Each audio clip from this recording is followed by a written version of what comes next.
नमस्कार शेतकरी मित्रांनो, आपली कपाशी पाती अवस्था आहे आणि तणकटसुद्धा खूप प्रमाणात वाढलेला आहे. कारण की सततच्या पावसामुळे एकतर डवरण झालं नाही आणि निंदनसुद्धा करता आले आणि गवत भरपूर प्रमाणात वाढले आहे. असा जर तुमचा प्लॉट असेल आणि पाती अवस्था असेल तर या ठिकाणी तणनाशक मारणे योग्य की अयोग्य आणि मारलं तर पातीगळ होऊ शकते का?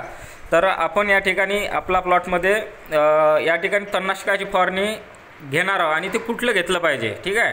तर आणि पातीगळसुद्धा होणार नाही, याचा रिझल्टसुद्धा आल्यावर तुम्हाला पुढंच याच व्हिडिओमध्ये समोर पाहायला भेटेल, ठीक आहे. तर या ठिकाणी आपल्याला तणनाशकमध्ये आपल्याला एक तो सुमिनारा घ्यायचा आहे किंवा मिरा 71 या दोनपैकी कुठलंही एक तणनाशक आपण घेऊ शकतो, ठीक आहे. आणि यामध्ये फक्त आपल्याला ग्लायसेल नावानं जे तणनाशक मिळते ते फक्त आपल्याला वापरायचं नाही. ते जर वापरलं तर पातीगळसुद्धा होण्याचे चान्सेस असते आणि पिवळसरपणा पडायचे सुद्धा चान्सेस असते. काम जरी एक असेल पण प्रत्येक याचा वेगवेगळा रिझल्ट असतो, ठीक आहे.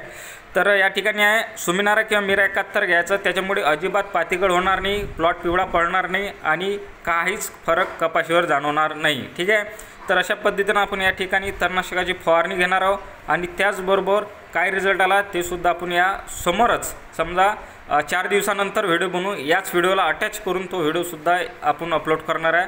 म्हणजे तुम्ही जर हा व्हिडिओ पाहत असेल तर समजून जा का रिझल्ट आलेला आहे, आपल्याला गवतसुद्धा मरत आहे आणि पातीगळसुद्धा झालेलं नाही आणि कपाशीला कुठलंही नुकसान तणनाशकाची फवारणी केल्यामुळे झालेलं नाही, ठीक आहे.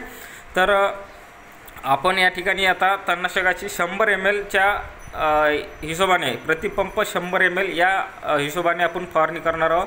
जे काही गवत असेल ते 100% नाहीसे होणार आहे आणि 4 दिवसानंतर जे काही गवत चिमलं, जे काही मरत आहे ते सुद्धा तुम्हाला दाखवणार आहे आणि पातीगळ झाली की नाही झाली ते सुद्धा प्रत्यक्षात झाडाच्या खालील आणि सर्व प्रॉपर तुम्हाला या ठिकाणी मी दाखवणार आहोत. तर कपाशीला बघा भरपूर प्रमाणात पात्यासुद्धा आहे, की असं नाही की पात्याच आहे नाही, पात्यासुद्धा आहे आणि चांगल्या पद्धतीनं पात्या फुलंसुद्धा आहे आणि खाली बोंडसुद्धा झालेली आहे, ठीक आहे. तर आपण फवारणी करूया, ठीक आहे. तर नमस्कार मित्रांनो, 4 दिवसानंतर आपण जे तणनाशक मारलेला प्लॉट आहे त्या ठिकाणी आलेलो आहे आणि आपण बघू शकता तर पात्यासुद्धा आपल्या भरपूर प्रमाणात एकसुद्धा पातीगळ झालेली नाही, ठीक आहे. तुम्ही बघू शकता पात्याची संख्या आणि तुम्हाला प्रॉपर खालूनसुद्धा दाखवतो मी, पाती कुठेही ड्रॉप झालेले नाही आहे आणि गवतसुद्धा आपलं भरपूर प्रमाणात 4था दिवस आहे तरीसुद्धा खूप प्रमाणात चिमलं मानाखाली टाकले आहे आणि बरंचसं गवत नाहीसे होत आहे, ठीक आहे. तर या ठिकाणी बघा खाली तुम्हाला कुठेच पाती दिसणार नाही बघा आणि झाडाला पात्यासुद्धा भरपूर प्रमाणात. आता 4 दिवस झाले, 4था दिवस आहे तर कमीत कमी पातीगळ व्हायला पाहिजे, पण पातीगळ होत नाही. सुमिनारा किंवा मिरा 71 सारखे फवारणी जर घटक घेतले तर अजिबात कुठलाच इफेक्ट होणार नाही, फक्त खालून पद्धतशीर हुड लावून मारायचंच आहे. त्याच्यामुळे एक खर्चाची बचत म्हणून जर कोणा शेतकऱ्यांचा जर असं तणकट झाले असेल आणि खर्च जर वाचवायचा असेल, डवरण चालत निंदन होत नसेल, निश्चित तुम्ही तणनाशकाची फवारणी करू शकता, काहीच इफेक्ट होणार नाही.